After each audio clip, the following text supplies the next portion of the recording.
All right, everybody, Bryce here, coming at you with another real quick crypto market update. Man, things were pretty crazy this week, particularly punctuated by a big exclamation mark here at the end of the week. Okay, so two things happened very notably. I'll start with the bad news and then I'll quickly get to the good news. So large derivatives and spot exchange offshore called Bybit was hacked. Okay, and it wasn't a small hack. This might be one of the biggest hacks I've ever seen. It was for $1.5 billion worth of Ethereum and staked Ethereum. So this is not good. But what we're seeing is a big community effort to blacklist those addresses so that they can't dump those coins on the exchanges. And so that potentially they'll also be able to recover a lot of the hack. So we're going to see how this turns out. It's kind of uplifting to me to see Bitcoin and many of the altcoins stay strong on this news of a very detrimental hack. And Bybit's coming out and saying that they're good for it. We'll see. They're saying they're still solvent, but again, we'll see. So the bad news is this could disrupt liquidity for a little bit. This could, just bring negative PR and could cause a little bit of headwinds with regulators and all that kind of stuff. So not the best thing. And whenever people lose money, it's a bad day, especially if it's hacked by, thieves. So we were sad about that, but right before that actually happened, we got some of the most positive news that we've seen on the regulatory side in regards to crypto, not crypto.com. This was actually Coinbase, Coinbase.com. So Coinbase has been in this lawsuit back and forth with the SEC, right? Gary Gensler, bad guy, Biden administration really coming after Coinbase.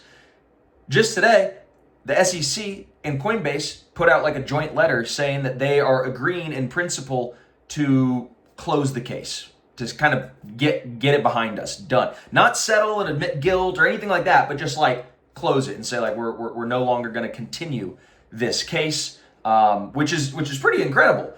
So it's a very clear sort of tailwind, and we're also seeing another safe harbor proposal for securities that would affect the crypto market, that would basically allow some novel sort of ways for crypto tokens to launch within the realm of the Securities and Exchange Commission framework. So they're really trying to bolster this ecosystem, and it's really a positive.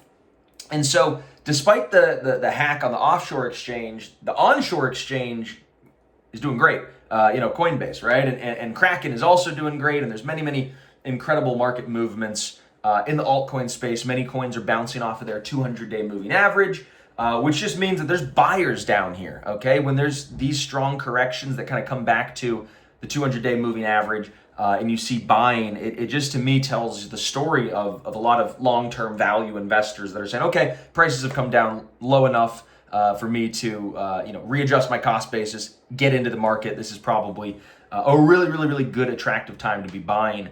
And there's a couple on-chain indicators that I'm looking at. The long-term holder ratio of sell pressure is declining quite a bit. And so it basically shows that folks who have been long-term holders of Bitcoin, holding these for years and years, tracking it on-chain, they were doing a lot of selling when Bitcoin first hit 100K. But now that Bitcoin's kind of been at 100K for a couple months, it's absorbed all that long-term holder sell pressure, and prices are still pretty much at 100K or 98K. They're fluctuating. But it's a really good sign that the long-term holders have exhausted their supply and the prices are still where they're at. So I think it's a very bullish sign that this is a bullish consolidation here in Bitcoin. We're going to be seeing much higher prices here in the short term. And the last thing I'll say actually on this market update here real quick is that Bitcoin's volatility is also at its, I wouldn't say all-time low, but if we measure it by a 7-day look-back period for realized volatility, okay, so this is just a measurement of volatility, the 7-day average of that is right around like 20% or 22% annualized. Typically, Bitcoin's volatility is like 50 or 60 or 70% annualized. And so it's very low, and you can see this very tight like trading range right here. That tight trading range means the volatility is narrowing, but that also means there's a squeeze, okay? There's a squeeze coming. The price cannot maintain that equilibrium forever. It's going to break out of that range one way or another. The last time we had volatility this low was October 2024, which, again, after October 2024, we had November and December, which were massive, massive months where everything went up 10 times pretty much. 100% in Bitcoin pretty much, and 10 times in the altcoin market. So the time before that we had 7-day realized volatility this low was November of 2023. Okay, so November of 2023, what happened after that? We had a monster breakout. So what we're seeing right now, market makers consolidating their position, narrowing the range. We're expecting a big breakout because this volatility that is so low is unsustainable. As we know, crypto is a very highly volatile market. So we're expecting a big breakout from here. I think Bitcoin's going to lead the way and altcoins will follow along.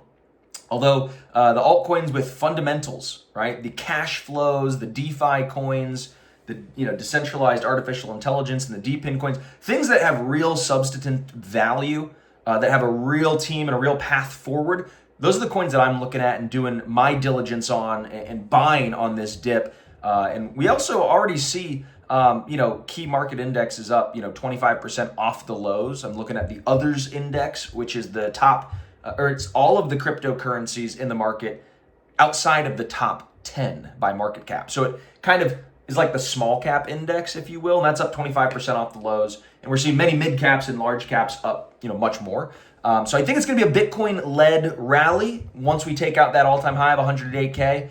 I think altcoins are going to participate. It's going to be an incredible time to be an altcoin investor. So I'm excited. I hope you guys enjoyed that market update. Stay strong. Remember, safety is so important in crypto. It could even happen, a $1.5 billion hack on an exchange. If it could happen to them, it could happen to you. So make sure you're using the best security practices. Keep your crypto safe. Use common sense. And happy trading. And we'll see you guys soon. Thanks for joining. Oh, also, real quick, if you don't already have a ticket to this week's summit, this crypto community summit that I'm hosting with 27 amazing speakers, founders of cryptos, investors in crypto, the folks who are building and bringing this space to life. I and my team have interviewed 27 of these folks, and they're coming to you guys for totally free, by the way. So Tuesday, Wednesday, Thursday, 25th, 26th, 27th, you guys are invited. This is your formal invitation. So if you hit the link below, or if you click the button, you will sign up and be receiving a ticket, totally free, complimentary, to the Crypto Community Summit. Again, that's next week, Tuesday, Wednesday, Thursday, 25th, 26th, 27th. I think that's the day, of the Crypto Community Summit here in February. We really, really, really look forward to seeing you guys so that you can learn all about where this market is headed in the short term, but also get that long-term vision. So we're so excited. These were a lot of fun to record. My team and I had some of the best conversations that we've ever had. We bring in the best and the brightest, all for your viewing pleasure. Join us. We'll see you there next week. Take care. Hit that button. Hit that link. Don't forget,